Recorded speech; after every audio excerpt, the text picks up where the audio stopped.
It's Dr. Dreama, and today we are talking about renew. So we have been through revive, resolve, and now we're going to talk about renew. Renewal is finding that inner passion, that voice, that confidence that says, I can and I will. It's sort of a riff on, nevertheless, she persisted, right? That's what we have to do. We have to move forward. You don't want to stand still in your life. You stand still, you're going to miss out on a lot. And from what I understand, I get told a lot that regret is the worst thing to have at the end of your life. Who wants to regret that you didn't speak out because you were afraid? Who wants to regret that you didn't go to a party because you thought you were too whatever? Okay? So we're going to get these things out of your way so that you can renew. You can find that inner part of you that got set aside on the shelf somewhere along the line. I want you to be able to speak up. I want you to be able to speak out. I want you to be able to resist if that's what you want to do. I want you to come away feeling alive. So let's talk about renewal. How do we renew ourselves? It's a great concept, but how do we actually do it? One, we think about what it is that we haven't been doing with our life. Two, we figure out how to do it and make a resolution. And three, we do it. Okay? The doing it can be really difficult sometimes because sometimes there are so many obstacles that get in the way. Let's talk about one, the people around you. Sometimes the people that love us the most can be the least supportive. Now, they don't mean to be. They don't get up in the morning thinking, I'm not going to support what she's doing. But you already know that when we have change, we're working on change, there's a lot of resistance that comes up. There's a lot of obstacles.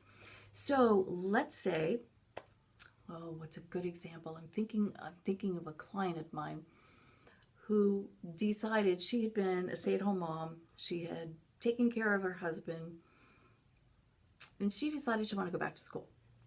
And she was probably, let's see, her kids were off in college, so she was mid to late 40s. She decided she wanted to go back to school. She told her husband, and he went, who's going to take care of me? And she said, oh, honey, don't worry about it. I'll make sure we have dinner. And, she sort of scrambled to say, don't worry, I'm still going to take care of you. Because in his head, that's exactly where he went. Who will take care of me?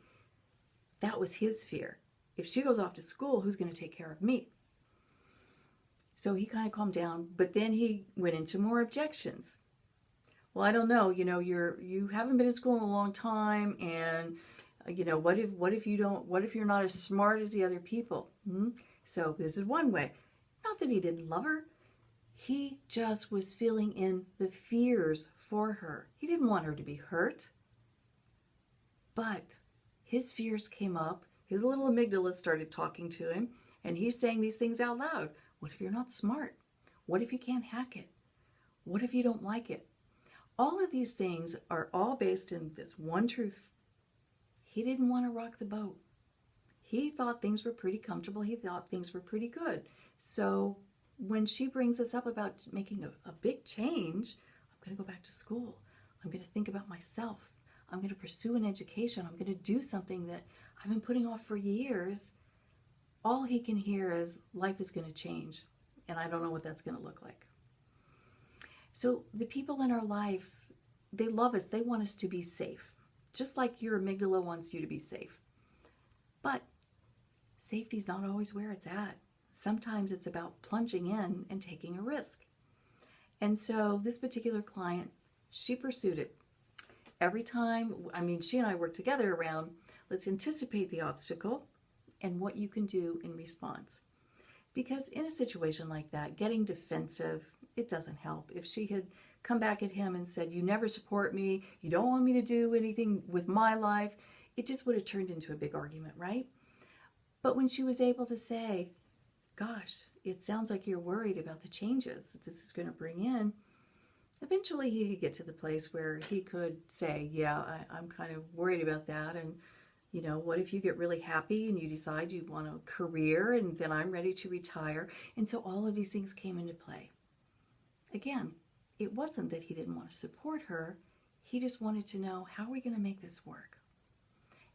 And that's what you need to do. When you figure out that point where you say, yes, yes, this is what I want to do, how am I going to do it? How am I going to involve the people around me? Who's going to be impacted if I make this change? Now, if you just want to go take a painting class, a lot of your obstacles will be internal because you'll be telling yourself all of the reasons you should not take this painting class. You're not really very good. You haven't painted since you were, 4. Yeah, all of these things come up. But when we find that inner voice that says it's time, that's when we make the most progress. So you've already seen how, yeah, I want to do something and then these obstacles are going to come up and here's what I have to do. Here's how I have to learn to talk about it with other people. And you can do it. So download your worksheet and I want you to figure out how you are going to renew yourself. You know, I think about kids before the world has messed them up and taught them to silence themselves and to not be creative and to, get in line with everybody else. They're so exuberant. They're so creative. They're so curious about life. I want that for you. I want you to be able to go to a time where you can just be exuberant. You can be loud. You can be who you are and not worry about Tom, Dick, and Harry, what they're thinking, what they're judging. If they're judging you, you're going to let go of that because it's time for you to renew. I'm Dr. Dreama. I hope that you have a job. I hope you have a job. I hope that you have enjoyed this video series. And if you have questions about it, I would love to hear them. Just send me an email. My email is Dreama, D-R-E-M-A, at Dreamadial, D-I-A-L, one word, .com. Dreama@dreamadial.com. I have been so pleased to have you here, and I would love to hear about your progress.